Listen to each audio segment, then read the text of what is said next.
Em 2009, comemoram-se os 150 anos da publicação da obra A Origem das Espécies de Charles Darwin.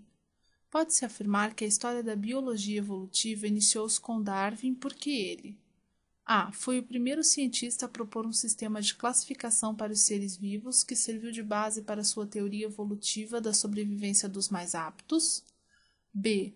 Provou experimentalmente que o ser humano descende dos macacos, num processo de seleção que privilegia os mais bem adaptados. C. Propôs um mecanismo para explicar a evolução das espécies em que a variabilidade entre os indivíduos relacionada à adaptação ao ambiente influi nas chances de eles deixarem descendentes. D. Demonstrou que mudanças no DNA, ou seja, mutações, são fonte da variabilidade genética para a evolução das espécies por meio da seleção natural. Ou E. Foi o primeiro cientista a propor que as espécies não se extinguem, mas se transformam ao longo do tempo. Primeiro, vamos conhecer um pouco da história de Darwin sobre seus estudos. Como surgiu a teoria de Darwin sobre a seleção natural das espécies? Charles Darwin propôs que os seres apresentavam variações entre si e sobreviviam aqueles que possuíam as melhores adaptações para o ambiente. Com a competição, estes melhores adaptados sobreviveriam. Agora, como ele pôde chegar a esta conclusão? Aos 20 anos de idade, ele fez uma viagem de 5 anos ao redor do mundo, a bordo do navio Beagle.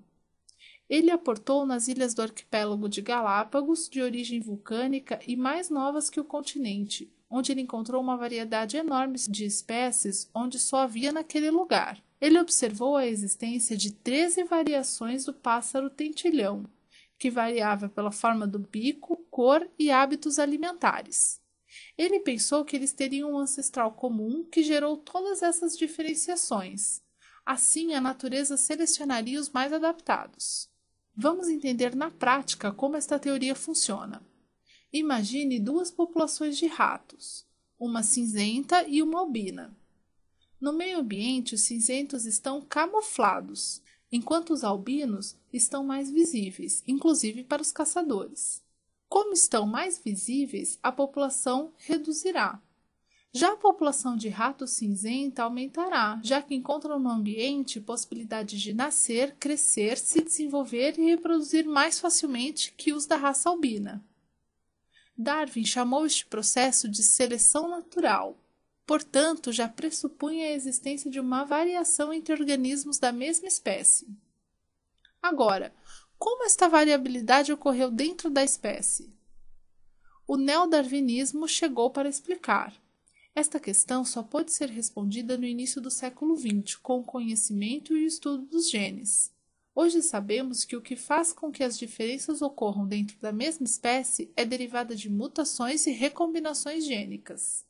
Como as ideias de Darwin serviram de base para os estudos, essa teoria é chamada de neodarwinismo.